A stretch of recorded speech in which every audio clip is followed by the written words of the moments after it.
நீங்கள் கேட்டுக்கொண்டு இருப்பது கனேடிய தமிழ் காற்று. இந்த வான்காற்றிலே அடுத்து காதிலே ஒலிக்க வருவது ஒரு கவிதை. இந்த கவிதையை தீட்டியவர் தமிழ்நாட்டிலிருந்து கவிதாயினி சங்கர கோமதி கருப்புசாமி, தென்காசி மாவட்டம். அந்த சகோதரிக்கு நன்றிகளை சொல்லிக்கொண்டு கவிக்குள் நான் செல்லுகின்றேன். கவிதை.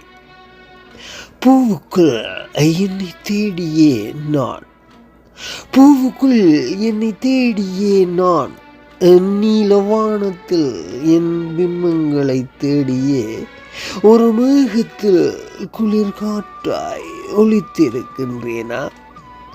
மலைக்குள் சாரலாக, குடைக்குள் தூறலாக, மல்லிகையின் மனமாக, தாமரை இலையாக, அல்லியின் அழகாக, ரோஜாவின் நறுமணமாக, இசையில் சுரங்களாக, வீணையின் நாதமாக, நாணல்கள் உரசும் காற்றாக, அந்தி மந்தாரை பூவாக, அழகிய தூவானமாக, பறவையின் நிறவகாக, தூரத்து மணியோசையாக, மின்னும் மொழியாக, கரை தொடும் நுரையாக, கூழாங்கற்களாக, கிளிஞ்சல்களாக, ஆழ்கடல் அமைதியாக, நானாக பயணிக்கும் தருணங்கள்.